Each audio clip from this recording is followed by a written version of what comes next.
Welcome to Up Your Assets. I'm Ray Ferrara, founder and executive chair of Provise Management Group, LLC, your host for Up Your Assets. And today we're going to be discussing about now what that former President Trump is president once again. What can we expect out of the next 4 years? How will it affect your financial planning and investment management? Taxes will be front and center in 2025, along with dealing with immigration issues, and both will be closely followed by a total review of government programs. But first, how did Trump win so handily? The voters that elected him the second time are much different than those that elected him in 2016. The economy was front and center, led by inflation issues of the past several years.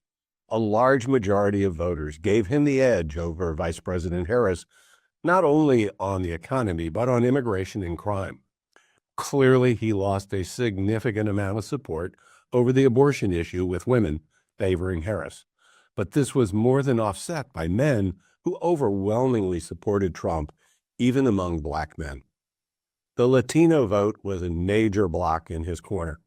In short, his support was much more diverse than it was before, and in many ways, he has redefined the Republican Party. The Democratic Party is confused and in turmoil. They totally missed the mark by relying on making overly broad promises to everyone, as did Trump, and expected to nail the women vote over the abortion issue.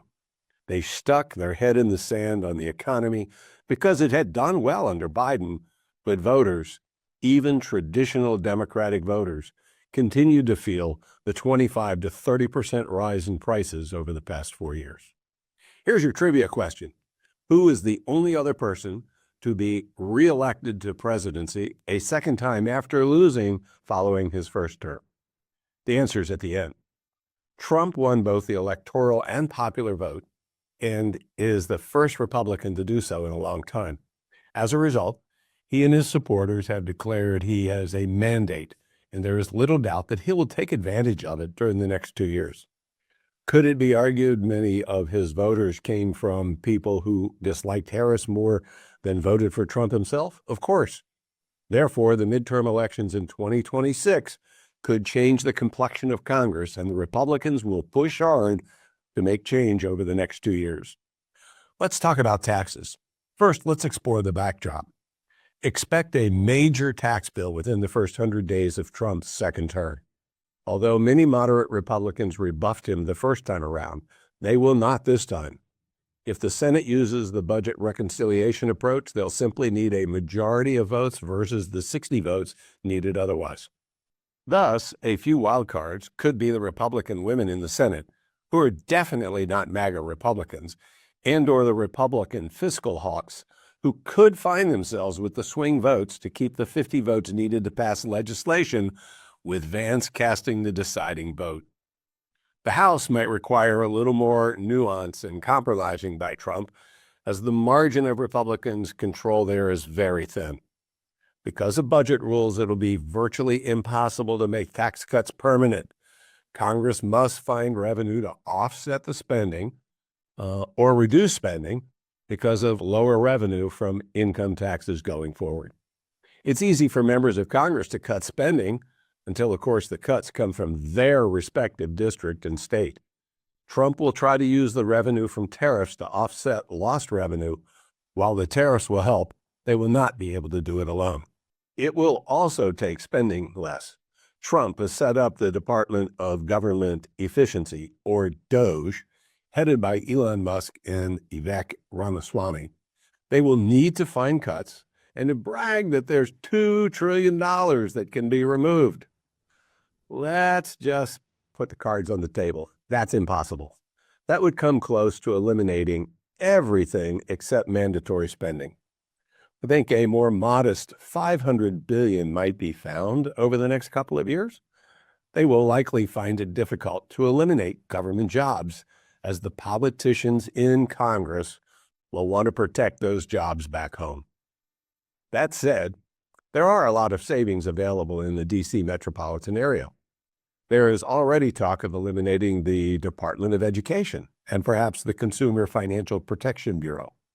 But those are peanuts compared to $2 trillion. The 2017 Tax Act cut corporate taxes from 28 to 21%. There was an outcry that this was a corporate giveaway, but Trump maintained that it would cause more companies to invest in the U.S. and would promote growth.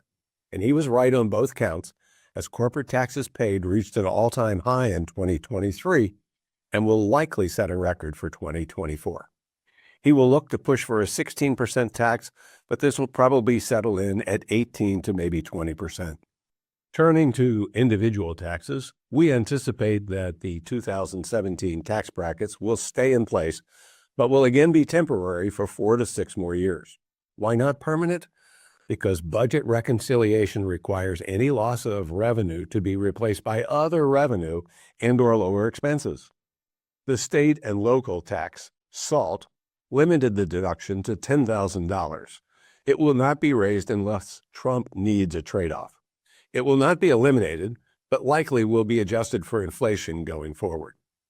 The child tax credit will stay at $2,000. Vice President-elect J.D. Vance pushed hard for $5,000 during the campaign, so we might see a modest increase. On the capital gains front, Trump has called for the tax basis for stocks to be adjusted for inflation. According to the Tax Foundation, this would cost the government $178 billion over the next 10 years. That alone is enough for us to believe that this will not happen. But there is more. It could be very complicated to calculate, and who would keep track for the accuracy? It would draw capital to the stock market, but it would take it away from other capital investments like bonds and CDs. We see this as something that might be in a bill to start, but taken out as the bill works its way through Congress. The ideas of not taxing tips simply makes no sense. Come on, let's face it. A significant amount of tip income is not declared already. Everyone would want to reclassify their income. Maybe to fulfill his promise, the first X number of dollars of tip income would be tax-free, but then many who are earning a living on tips may not pay that much in taxes already anyway. Trump also said something about not taxing Social Security benefits, which, of course, retirees would embrace. But this would make the Social Security Trust Fund be exhausted even sooner than 2033. Why? Because the income taxes on Social Security do not go into the general fund, they go back into the Social Security Trust Fund. Let's turn to estate taxes. The 2017 Tax Act significantly increased the exemption for estate taxes and indexed it to inflation. In 2025, this amount is $13.99 million per person, or double for a couple. Without a change, it'll cut roughly in half beginning in 2026. Expect the higher exemption to stay in place for another 4 to 6 years. The step up in basis will survive, although it will be hotly debated. Even with this higher exemption, one should not ignore the states and the District of Columbia, which impose an inheritance tax, which can be onerous all by themselves. Turning to Social Security, we've already mentioned that we believe that Social Security will remain taxable, but perhaps the income levels at which it becomes taxable will be increased. They have been the same since the mid-90s. At a minimum, there is a possibility that the income requirement will be indexed for inflation going forward. In addition to this having a negative impact on the trust fund, several other proposals from Trump would have a negative impact as well. The biggest is the shrinking labor pool paying into Social Security if he deports a substantial number of immigrants. On top of this, any proposal to change Social Security requires a 2/3 vote of the Senate. We think Trump will try to tackle Social Security in the last 2 years of his presidency. Well, now let's turn to tariffs. Throughout his campaign, Trump spoke incessantly about tariffs to level the playing field in trade. He famously said he would impose across-the-board 20% tariffs on everyone and up to 60% on China. He visualizes this money to help offset some of the tax cuts he wants. For the most part, tariffs would have a major impact on automobiles, electronics, machinery, construction, supplies, and retail goods. Here's the problem. Some of the tariffs will be eaten by the manufacturers, but much of it will be passed on, and this will increase inflation. It will likely dent some amount of growth in the U.S., although may not show up until late 2025 and would have a major impact in 2026. Make no mistake, he will impose tariffs, but we expect him to do it strategically, not broadly. Turning to immigration, Trump gave almost as much attention to the issue of immigration as he did to the economy during the campaign. He made bold pledges to deport millions on day one. Obviously, he is not going to do that on day one, but it will not take him long to start the process. Deporting millions may sound good to his supporters, but there are costs involved. First, expect his administration to round up a group of illegal immigrants that have committed crimes and to make a big show about how he is living up to his campaign rhetoric. This might involve 20 to 50,000 people for show. Next, there is a cost of returning them back to their native country. This represents a significant cost. Where's the money going to come from? Rounding up millions simply is beyond the scope of what is possible. Maybe it gets into the hundreds of thousands, but anything more could have a major economic impact, as these immigrants are doing jobs that others choose not to do. They are making money and thus become consumers and contribute to Social Security and other taxes. Make no mistake, we are not a fan of illegal immigration. We expect that Trump will do everything he can to stem the flow of illegal immigration by protecting the border with Mexico especially. That is both practical and probable. Deporting millions is not. Now let's turn to your portfolio. Much has been made of the so-called Trump trade, whatever that is. During his first term, it was generally thought that energy companies would do well, but that sector was one of the worst, if not the worst, during those 4 years. Be aware of those that tout this Trump trade philosophy. Sticking with a long-term, well-diversified, asset-allocated portfolio may seem boring, but in the end, generally it works best. Trump is inheriting a stock market at or near its top. He prided himself on the market's rise during his first time, and he will want to build on that legacy during his second. No one will remember the first 4 years if the next 4 years move down, not up. While presidents certainly matter, it is not the policies that have as much an effect as it is the unknown events that can upend a well-laid-out set of policies. Clinton had several disruptions to a booming market, including the explosion at the World Trade Center, Somalia, and the Mexican and Indonesia bailouts.